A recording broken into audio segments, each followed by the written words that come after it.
Good morning students. जैसा कि आपको पता है कि पूरे वर्ल्ड में एक कोरोना जो महामारी है जिसको हम पेंडेमिक बोलते हैं, वो पेंडेमिक एक युद्ध स्तर पर पूरे वर्ल्ड के अंदर छाई हुई है। और अब लगभग जितने भी डिपार्टमेंट्स हैं उन्होंने अपने अपने कार्यकाज एक योजनाबद्ध तरीके से इस महामारी को रोकने के लिए सारे डिपार्टमेंट, सारे लोग जो भी पूरे वर्ल्ड के हैं वो लग चुके हैं। और अपना एजुकेशन डिपार्टमेंट भी जो है वो एजुकेशन डिपार्टमेंट भी जो सबसे ज्यादा लॉस हो रहा है उसके अंदर, वो भी इसके अंदर एक तरीके से युद्ध स्तर पे लगा हुआ है। तो इसी को ध्यान में रखते हुए अपनी स्टडी लॉस नहीं हो और गैप नहीं पड़े, इसलिए अपन एक ऑनलाइन क्लासेस स्टार्ट कर रहे हैं। जो लगभग आपका पार्ट था पिछले मार्च के महीने में जो क्लास चली थी, उस मार्च के महीने की क्लास से आगे का पार्ट ही ये जस्ट उसमें आपके ग्रामेटिकल पोर्शन लगभग हो चुका था।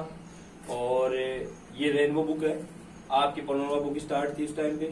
पनोरमा बुक के लगभग 1-2 लेसन हो चुके थे आपके, लेकिन रेनबो बुक के अंदर क्योंकि अब उसके क्योंकि मैं रुकूंगा बीच में, रेनबो बुक के अंदर मैं क्यों स्टार्ट कर रहा हूँ इसका पार्ट, वो पोएम का पार्ट स्टार्ट कर रहा हूँ आपके। नहीं मैं चाहता तो आपके पनोरमा बुक जो स्टार्ट थी उस पनोरमा बुक का भी पार्ट पढ़ा सकता था आपको, जो आपके 15 मार्क्स की है।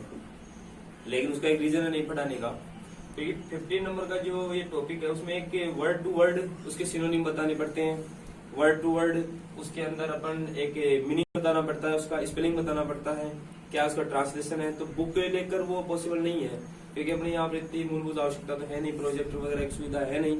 इस वजह से अपने को पनोरमा बुक के स्टॉप करना पड़ रहा है बीच में। और दूसरी बात, अपन स्टार्ट कर रहे हैं इसका पोएम का पार्ट, जो आपके वही 10 नंबर का है आपके, ठीक है बच्चों। और 15 नंबर का है आपके गद्य भाग, जो प्रोज मीन्स होता है गद्य और पोएम मीन्स होता है पद्य। ऐसे करके टोटल नंबर रेनबो बुक का है 25 मार्क्स। इसलिए आज इसकी फर्स्ट पोएम है नोबल नेचर। अब पोएम का मतलब होता है कि एक काव्य की ब्यूटीनेस बताने के लिए इसका यूज होता है हमेशा। और जो भी कोई कवि होता है वो हमेशा पोएम की ब्यूटी ही बताता है। पोएम के सिनोनिम की बात करें, जो आपके 2018 के अंदर एक क्वेश्चन आया था कि इसका सिनोनिम क्या है, वर्स होता है इसका सिनोनिम। और भी इसको कहते हैं, इसको अपन राइम भी बोल सकते हैं, इसको अपन ये राइम भी बोल सकते हैं।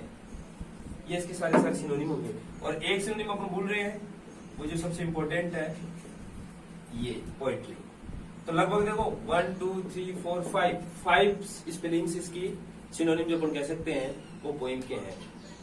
एनीवे, अब अपन बात करते हैं पोएम चैप्टर की, जो आपके 10 नंबर का है। ये एग्जाम में कितने नंबर का आएगा? 10 नंबर का।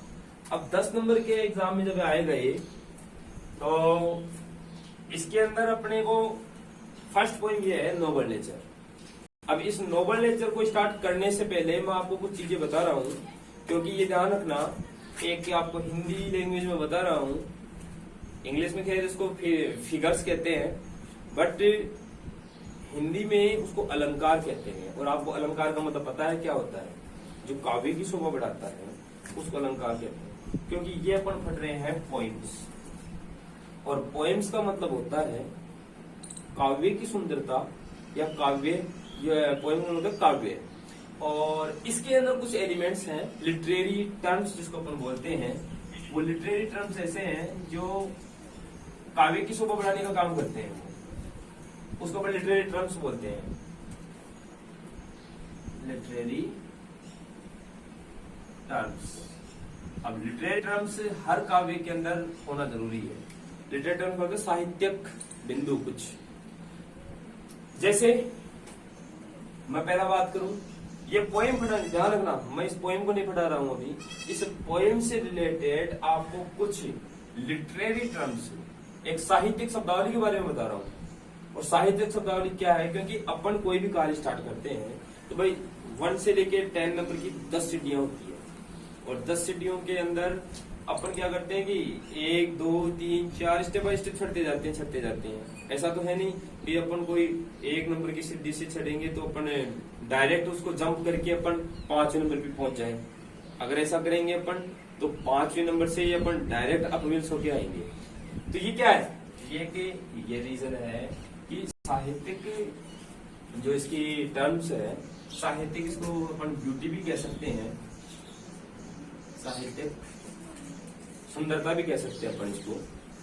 तो इसको पोएम के अंदर क्या क्या साहित्य की विशेषता होती है, सुंदरता होती है, उसके बारे में अपन पहले डिस्कशन कर लेते हैं इसको पढ़ाने से पहले, क्योंकि पोएम तो समझ में आ जाएगी। पोएम पढ़ाना कोई टीचर का रेस्पॉन्सिबिलिटी नहीं बनती है, पोएम तो हर कोई पढ़ा सकता है, वो ट्रांसलेशन किया पोएम पढ़ गई। लेकिन इसकी साहित्यिक सुंदरता क्या होती है, या क्वेश्चन भी पूछ लिया जाता है कई बार कि अलंकार क्या है। कई बच्चे समझ नहीं पाते हैं कि अलंकार को इंग्लिश में क्या कहते हैं, फिगर्स को क्या कहते हैं। तो इस चीज को ध्यान में रखते हुए मैं सबसे पहले आपको यहाँ पे बता रहा हूँ, सबसे फर्स्ट टॉपिक बता रहा हूँ आपको मैं साहित्यिक सुंदरता का, राइम स्कीम।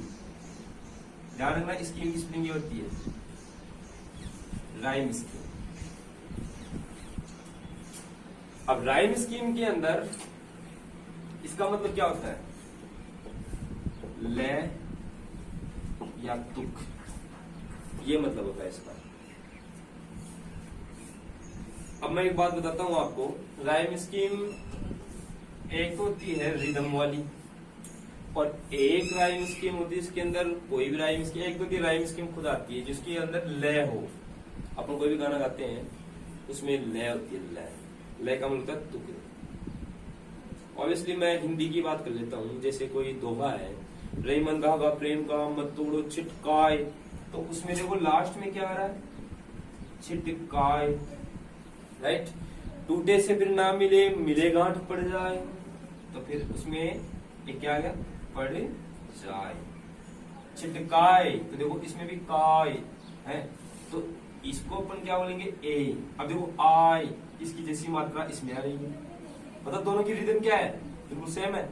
तो ये हो गया ए इसमें, ठीक है। तो ए। अब देखो इसकी आई जाय, दोनों की लय एक हो गई ना, तो इसको क्या बोलेंगे अपन, ए।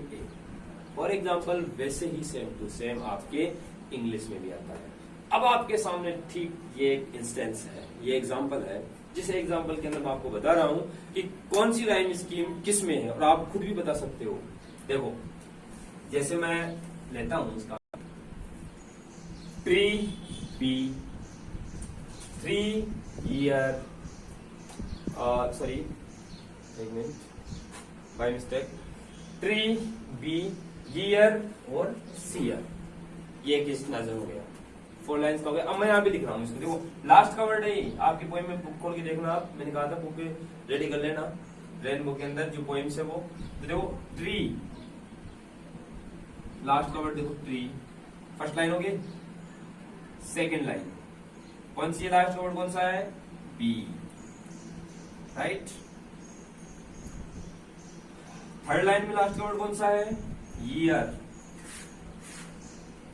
और फोर्थ लाइन में लास्ट का वर्ड कौन सा है, सीयर,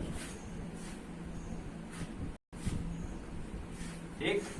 अब ट्री और बी, तो देखो ट्री बी, तो एक ई वर्ड इसमें रिपीट हो रहा है दोनों लाइन में, रिदम कर रही है ना लाइन दोनों, देखो ट्री बी दोनों रिदम कर रही है। तो देखो एबीसीडी अल्फाबेट जो स्टार्ट होता है वो ए से स्टार्ट होता है, फिर बी आता है, फिर सी फिर डी, और काउंटिंग स्टार्ट कैसे होती है, 1 2 3, राइट। अब देखो ट्री, तो ट्री के अंदर जैसे इसमें अपन हिंदी में लिखा था छिटकाय जाय, तो वैसे ही हिंदी के अंदर इंग्लिश में लिख दो आप ट्री, तो यहाँ पे लिख दो ए। अब देखो ट्री, इस ई की मात्रा कौन सी लाइन में आ रही है, बी में, क्या लिख देंगे, ए, दोनों रिदम कर रही कि नहीं। अब लिखेंगे ईयर, अब देखो ये लाइन किस में मिल रही है, क्या ट्री ईयर, नहीं, नो मैच। तो नेक्स्ट टॉपिक इज बी, अब ईयर, तो ईयर ईयर आ रहा है नहीं, और इसका क्या हो गया, सीयर, दोनों देखो मैच कर रहा है, तो ये दोनों एक हो गई, तो इसको क्या बोलेंगे अपन, बी। तो कहने का मतलब क्या है, देखो ट्री ए बी, तो अपन क्या लिखेंगे, ये आपके पोएम के अंदर लिखने से आपकी जो मार्किंग होती है ना वो प्लस में जाती है। अब कई बच्चे क्या होते हैं, डायरेक्ट क्वेश्चन पूछा कि what is the poet want to say through this poem. अब बच्चे क्या करेंगे, पूरा इसका